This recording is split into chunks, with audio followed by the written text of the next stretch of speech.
All right, once again, this is the On Fire Show with Hills Darryl McKell Brooks. We had to delete all those other little series, and we had some technical difficulties. And I have Bobby Penn. She is an entertainment journalist out of New York City. She's coming on, and we're going to talk about the Jussie Smollett case.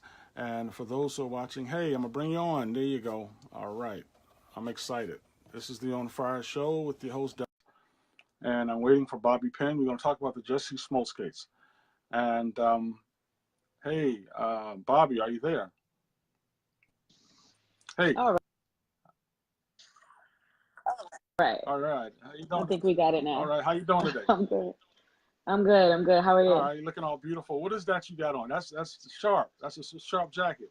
You know, a little something, A something. little something, something. Yeah. So, Bobby, tell the audience everything about you. Who are you? And I know you're an entertainment Yes. journalist, and you're from New York. Yes. Tell us about you. Give us your bio. Yes. So, again, I'm Bobby Penn, a multimedia journalist who specializes in entertainment and popular culture. I'm originally from Washington, D.C., but I currently live in New York. And I work in production at MS Communications. So that's Hot 97, WBLS, WLIB. And I've been in radio for about 3 years, and I love entertainment. All right.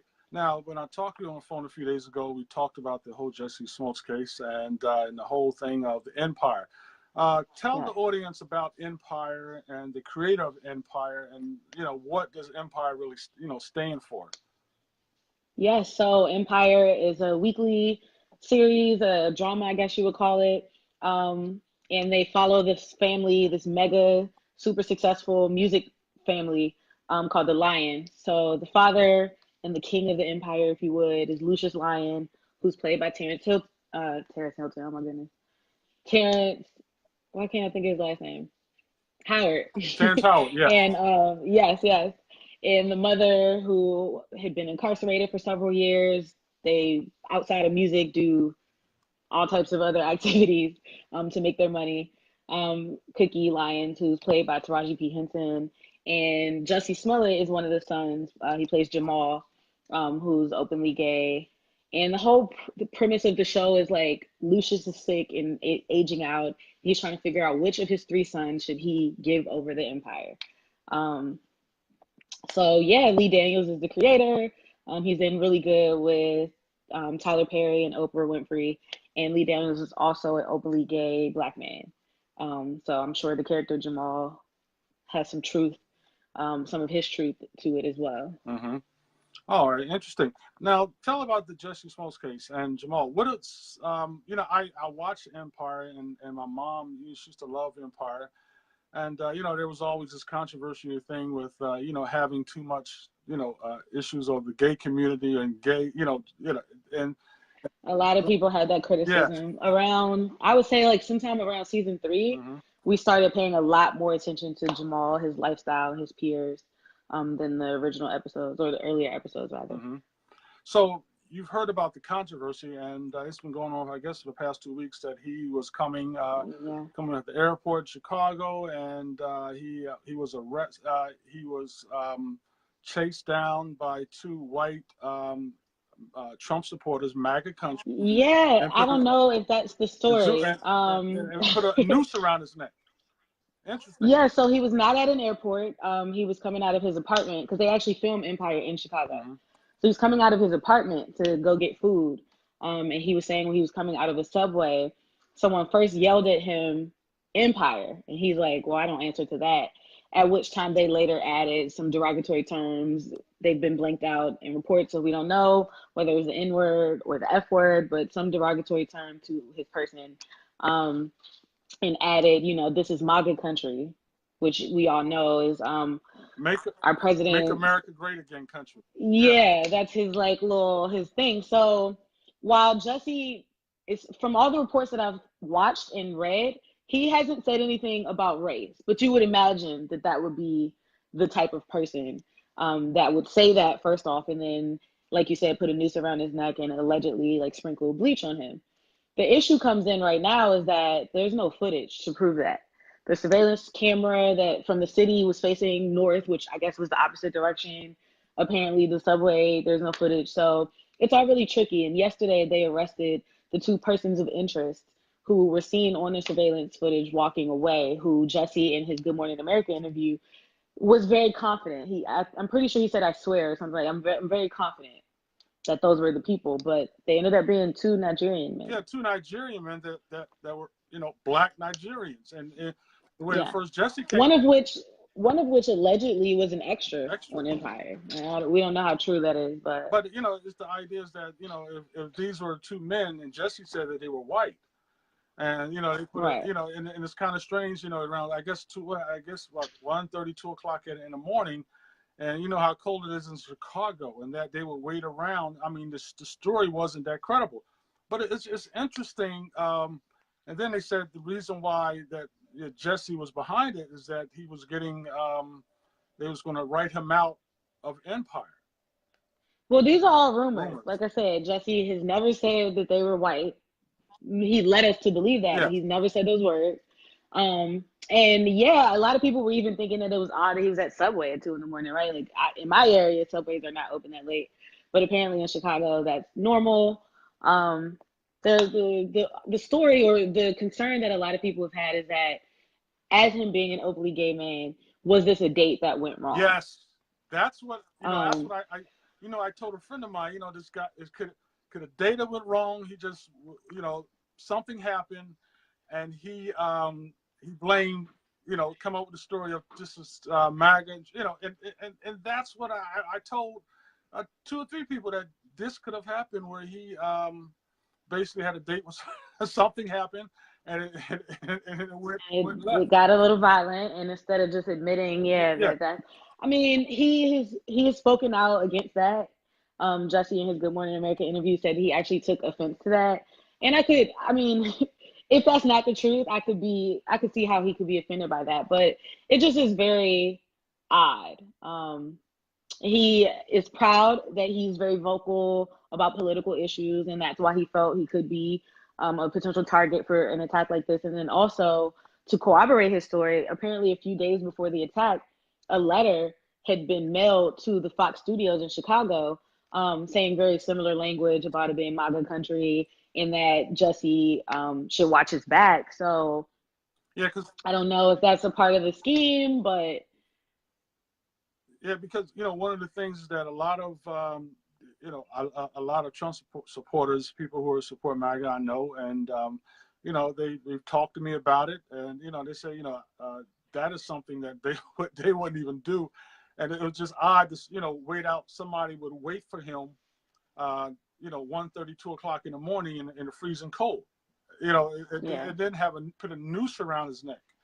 And he was also saying, or I've heard other arguments that kind of make sense to me too. Is like, if someone like that was going to attack someone, why would he be the person? He'd be the person, yeah. He's known, but is he the most popular figure that they could have attacked? So I don't know how I feel about it. I want to believe him. I want to believe that he would not make that up, but I do know that, like you've already mentioned, a lot of people take issue with the direction of Empire. They feel that it makes people feel uncomfortable, just to be honest. And then also, he's a music artist, and as far as I know, his music really isn't making the splash maybe that he wants. So perhaps he thinks this is the best way to get more attention, more notoriety, as we call it right now. The hot term is clout chasing. Can he sing? I mean, we compare him to, what kind of singer? I guess he's an R&B singer. Don't make me do that. Yes, so he makes R&B music. On the show, obviously, they all perform their own music as well, except for the oldest brother. I can't think of his name. He's not a musician. He's sort of the business mind. The other two are the creative. One is like a hip hop, anyway, another one. Yeah, Hakeem is a rapper. Yeah. Right. So he makes music that sounds a lot like that. I call it pop and B. Right. My opinion of R&B is like live instrumentation, Stevie Wonder, Brian McKnight, maybe even. So I don't know if I would put him in the full R&B category, but his music definitely leans in that direction. Is he a good singer, or what type of singer is he?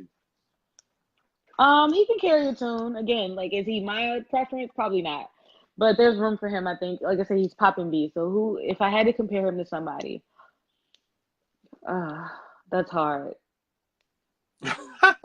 I don't know. I don't want to offend any singer. But one of the things, it was always talked about that a gay African American R&B singer would not cross over, not do well, because it's more to so we knew Luther was gay, but Luther was on a quiet, and he could sing very Freddie well. Jackson, yeah. And Freddie Jackson, but there was they always just talk about a gay R&B artist that would not do well because who's he singing to, that type of, is he singing to a male or is he singing to a female, and guys, the whole masculinity. Well, I In think the African American precedent has community. been set for that now. Huh? We had Frank Ocean, who came out as openly gay. Even in hip hop, there are, maybe not the most popular, but there are gay rappers. One of which, or he came out as bisexual. Chance the Rapper's little brother, Taylor Bennett, is probably the most recent sort of, whoa, like we're really introducing that and presenting that in this culture that is hyper masculine and where dominating women is kind of the main theme. So, I mean, I think there's room. My point is to say there's room. That's where society is now. I think we're open. There's a lot more discussion of inclusion and diversity. So I'm sure there's room for him again. Like, he's not my style sonically, or I mean, if you're not singing to me and telling me I'm beautiful, I might not want to listen to it. So Yeah. I get it, but there's a huge demo. I mean, even known heterosexual artists like Tank, for instance, he gets booked often to perform at like LGBT events, when it's gay pride events. He's like always there and like open to the community. Isn't So that Tank takes and like it's a crowd of men. Yeah. A bag is a bag according to him. So you know what I mean? Like there's room. Like I said, I just think we're in a different place in society where everybody is getting shamed even. So if you're not open to it, I think I could see that being more of a problem than accepting his lifestyle. Like, what does it matter? We have so many options in music right now. If you don't like this person personally, you don't have to listen to him. Yeah. So what happens if they find out, if the Chicago Police Department finds that he lied, and that they're talking about that he should be charged with the crime. Yeah. And even to the point of a hate crime himself, accusing, if they found out that he orchestrated the whole scenario, and they think that he should be charged with a hate crime. I mean, definitely if it's fake, he got a lot of people, a lot of resources involved in something that's made up. So I definitely would agree with that. There should be some repercussion for that. But I repeat, I would also like to believe he has way too much going on to do that, right? I don't know. I don't know. I want to believe that he's above that, though. He comes from the Smollett family. Like, it's maybe 7 of them. They're all siblings, and they all act. Journey Smollett is our most notable. So, like, dude, I don't know. I want to believe that's not, like, in his character. He come from what type of family? A showbiz family. Oh, okay. All of his siblings are, like, performers of some sort. Oh. And like I said, I think his younger sister, Journey, is the one that we've known the most. We literally watched her grow up. She was in East Bayou. Most recently, she was on the hit series Underground that didn't get renewed, and that's another conversation. But he comes from entertainment. I would like to believe he knows better than that. That's crazy to make up. But it's unfortunate that the story is not lining up, though. So I don't know. It made even national news. I looked at different websites all around the world. I mean, it's happening. Yeah. It's the case all around the world, and it's going to be interesting. And a lot of us said, well, what happened if Trump makes a statement? That'd be like the ultimate. Trump's make a statement. Well, he did. Yeah. He did. He made a statement. A reporter asked him what he thought about it, and Trump said, it was horrible, and he couldn't think of anything worse. So he addressed it. And again, as Jussie, someone who admittedly is very vocal about his opinions and his disdain he doesn't like for Trump the president. That was, so I thought that was really big of Trump, unless Trump doesn't know, and that's highly possible too. Well, like, if the fact that, what would Trump say if he find out that he made the whole scenario up? And I know what type of president we have, and he'll be on attack. Yeah, the scary part is that possibility, and that's why I really hope that this isn't made up, is that really compromises several different groups of people that potentially could have instances like this. You know what I mean? Now, are we going to have to question everybody that's been a victim of a hate crime? Because those happen. So I just think that would be really, really messed up for him to stage something like that, especially at a time like this where the climate is like this, where people are hyper vigilant and extra mean. Like, let's be honest, people are very hateful all of a sudden, and they're showing these parts of us that have been hidden for decades at least. Yeah, and the fact that if, So and I also was talking to a few people about it. If he did make this up, and I mean, can you imagine if someone or individuals would have went out there and attacked some MAGA support, some MAGA people that support Trump, make America great yeah, again, and it could escalate. But I'm just glad things like that they didn't happen, and we just pray that at least the truth come out. So tell me about the entertainment industry. Tell me what's happening, what's exciting, some of the things that are going on. You went to the Grammys. How was the Grammys? What was that like? the Grammys was What fun. was that like? Yes. So I didn't actually attend the ceremony, but Grammy weekend, usually these award shows, there's more than one thing that happens Mm-hmm. during the event, which is intentional, right? Publications will have events, networks will have events because they know everybody is just going to be there. So just being in the environment where you can have a mashup of 2 Chainz and The Roots performing live, like that's crazy. Or I'm backstage at an event, just having a drink, and like in comes Layla Hathaway and Hill Harper, and like that is exciting to me. Or riding down the street and I notice cars and I'm like, wait, somebody's shooting a music video, and then you see Ty Dolla $ign in the lowrider and like um YG in the truck behind him. Like they're literally shooting a music video just right in front of you. And this is an everyday occurrence. The people of Los Angeles were not fazed by any of it. um, but yeah, again, because I'm very passionate about like entertainment, specifically music, Mm-hmm. it was just a great time full of like live music and, like I said, mashups and opportunities that would never happen outside of the Grammys. Mm-hmm. Yeah, and I was in Irvine a few months ago, and I really enjoyed the weather down. It was I didn't Yeah. I think I tell the story. I almost tear coming out my eyes just as I'm on the plane coming back to New Jersey. Oh, you didn't want to leave? Uh, It was actually cold last week yeah. though in LA, Hmm. so So I didn't like that. so one of the things I look at in the entertainment industry and the music, East Coast, West Coast. I know there's a different type of style in the East Hmm. Coast and the West Coast, and has things changed, or are they similar, or the styles are still totally different from the East Coast and West Coast in music and Um, hip hop? I mean, I think specifically those sections, I guess, of the country are very prideful of their sound and the history that they've created. But I will say, I think it's interesting you're completely like leaving out the The South. South, yeah. The South I'm came sorry. and like made a huge hit, and I would say they're kind of running hip hop right now. Oh. Um, again, I live in New York. I'm actually going to a release party tonight with Rock Nation, and Casanova is a cat. He's been around for a long time or whatever. His sound is very Big E, right? Like he sounds gritty New York. And then the two artists I just named, YG, for instance, his music sounds a lot like early Ice Cube or Snoop Dogg. So I think those two demos are really prideful and proud of their sound, and they want to keep it going. But you can't help but notice the Migos, for instance. They are the hottest thing out right now. Um, and everybody is sort of mimicking their cadence and like how they rap and like even the sound because of certain dances that you do to it now. I'll also add, I think we're going to see and hear more from New Orleans sound right now. So I actually was at the Grammys handling publicity for an artist by the name of Fifth Ward Weebie. And he was nominated for a Grammy because he did Drake's Nice for What and In My Feelings. And those two sounds are very New Orleans. There's a genre of music called bounce that they created.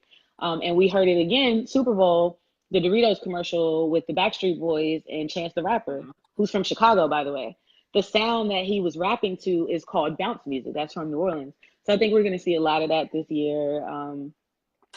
Big Frida has been a big deal. Beyonce has used her in several tracks. So yeah, I think the South is kind of running things right now in terms of music and hip hop. Even Ariana Grande's new song, Seven Rings, she had to admit that 2 Chainz was like the inspiration for it to the point that they did a remix.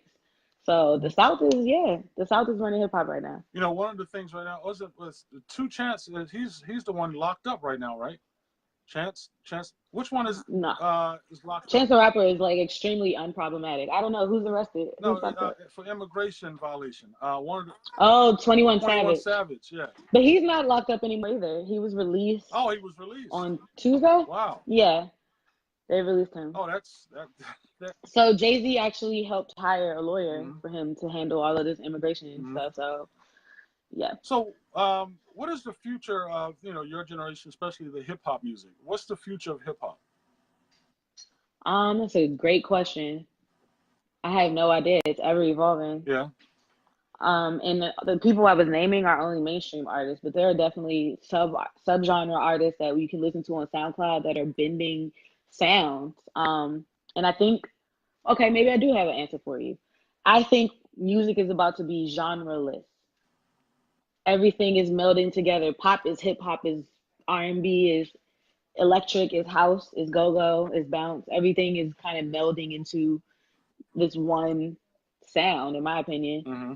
You know what? So I think that's where hip hop is going. One of the things is that when I was growing up, we had Public Enemy and Eric B and Rakim. We all had hip hop in the East and in the West Coast, and there was a generation of of black and white kids. We didn't listen to the same type of music at one time, and there were certain things that we would listen to, and then you can go knock on their door and hang out, and find out they listen to Public Enemy on the down low. Or Eric B and Rakim on the down low. Wouldn't listen. They wouldn't let their parents know they were listening to these. These are suburban white kids. And now, and there was music. Hip hop is the number one genre now. And now, so that tells you everything you need to know. It's like now, all the kids, all the generation, whether you're black, white, or Spanish, all ages, they're all listening to the same type of music, which was totally different, I guess, coming up in the in the '60s and the '70s and the '80s, and then you look at hip hop has basically done an amazing job of bringing the culture of the white culture and the black culture together, and as one, and it definitely made some great changes. I mean, when you look at Allen Iverson, Michael Jordan, before you would in certain areas of the community they wouldn't dare have a Michael Jordan poster, Allen Iverson poster up. They might, and I guess. You think? Yeah, oh yeah. Those two players in particular, I'm pretty sure they had a diverse group. Well, I mean, in the beginning, in certain areas, or even not having, you might have Michael Jackson poster up, but it's just like the music has definitely changed the way people think of each other. Well, I think as much as the music, I think it's the accessibility to the music. We have the internet now. So like I said, I can make a mixtape right now off my iPhone and put it on SoundCloud. And if enough people like it, I can get signed to a label. So I think that is also impacting why we're seeing such a crossover and people mimicking other sounds because we can hear it now. And then also just, it's part of pop culture. You want to be cool. This is what the cool kids are doing. And hip hop has been cool from the beginning, if you ask me. I remember watching old Mary-Kate and Ashley Olsen movies, The Parent Trap and stuff, and they're wearing the jumpers and the hats to the side. That's hip hop. Hip hop has been around. So I think again, it's just a level of accessibility, and because it's such a fixture in our culture right now and in our community, it just feels like breathing. You know what I mean? Like you rap. So is rock and roll dead? No, because I think, again, I feel like it's all kind of melding together. We have rappers like Lil Uzi Vert, Young Thug. They call themselves rappers. They believe they're rappers. They wear the spikes around their neck and leggings, and women's wear, and they paint their nails. Like, that's what rock stars used to do. So I think it's all just, like I said, it's just like some mixing bowl, and everything is just thrown in like gumbo. Maybe that's a better way to put it. It's some good old gumbo. Oh, yeah, definitely. I mean, I remember back in the day, rock and roll was rock and roll, hip hop was hip hop. And yeah, well, that's not so much the case now. Yeah. So, tell us a little bit about what's next for you and some of the things that you're going to be involved with.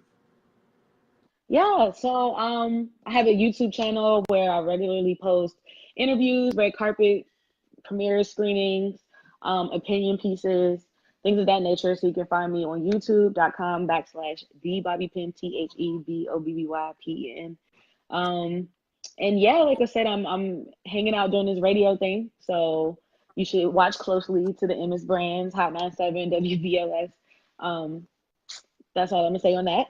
And yeah, just opportunities when they come to me. I do speaking engagements often, so you'll just have to follow me on social media. I'm very active on Instagram, so Instagram is at Bobby Pin, or you can add me here on Facebook. All right. Well, I'd like to thank you for coming on and talking about, the hip hop entertainment, industry and what's happening, and especially about Jussie Smollett. A lot of people are angry. A lot of people are thinking like, what's going to happen to Jussie if they find out that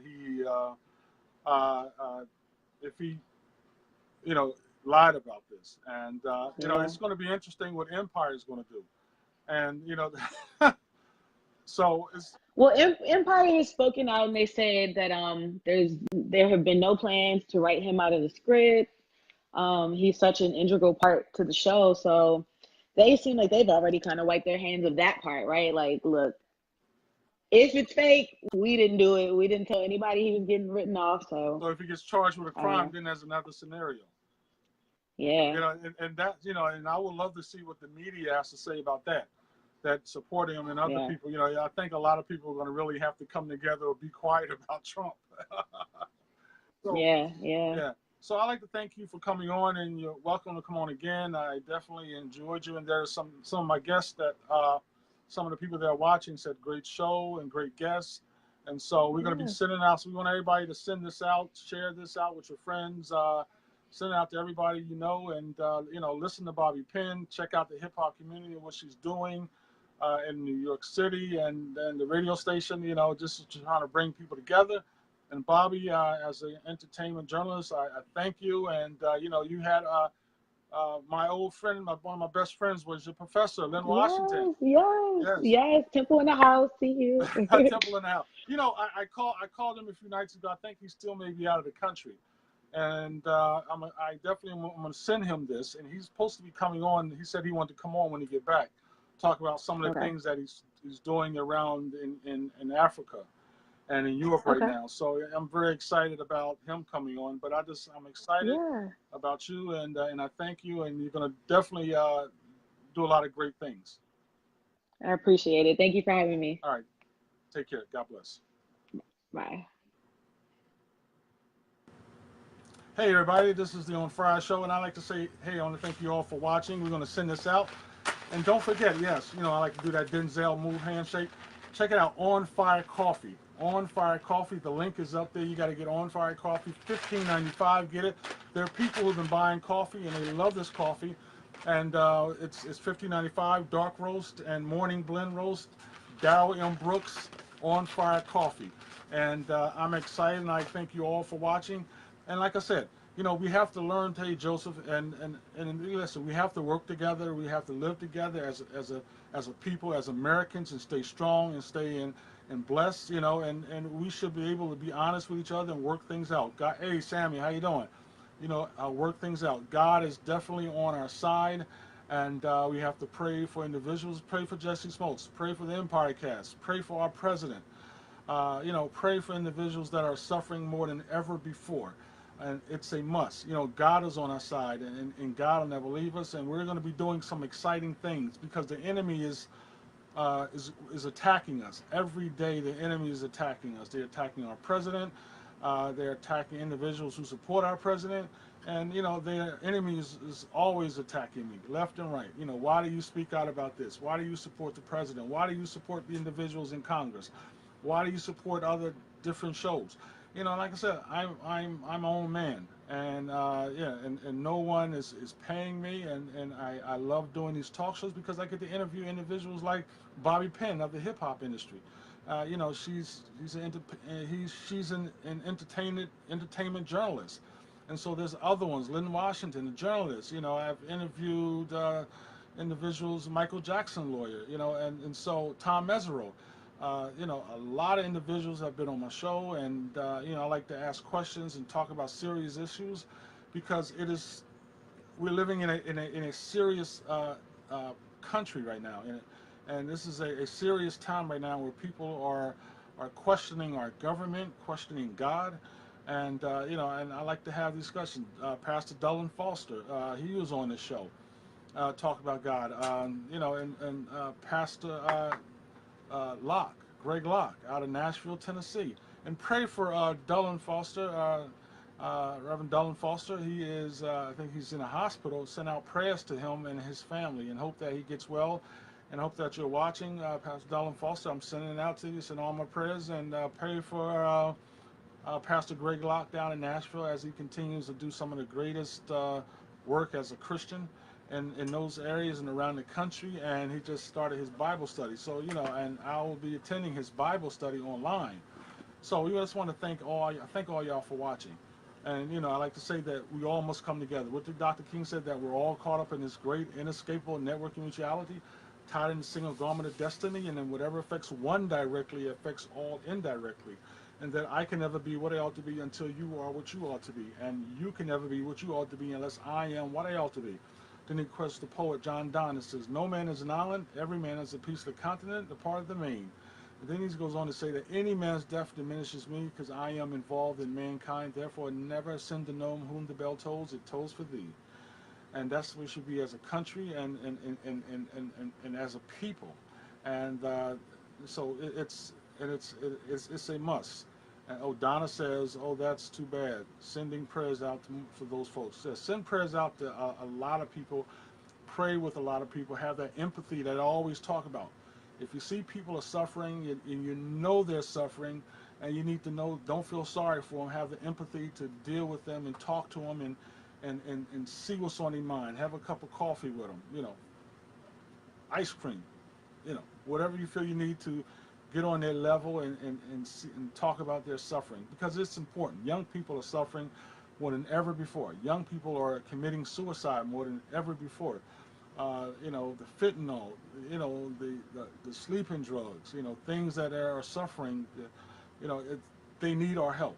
And we have to pray to Almighty God to really help these young people, you know, because the drugs, the gang, the violence, you know, even back in rock and roll and entertainment and the hip hop community, there's some crazy things happening.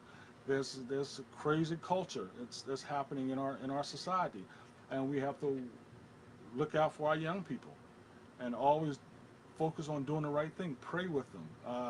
Know that, tell them God is on your side. Okay, people? This is the On Fire Show. I'd like to thank Bobby Penn, the entertainment journalist, for coming on. And check out the On Fire coffee. Yes, order your On Fire coffee, $15.95. Smells good. Okay? Take care. That's true. Thank you all for watching. And yeah, take time to get to know young people. Thank you. God bless. Peace. And that's the way it is.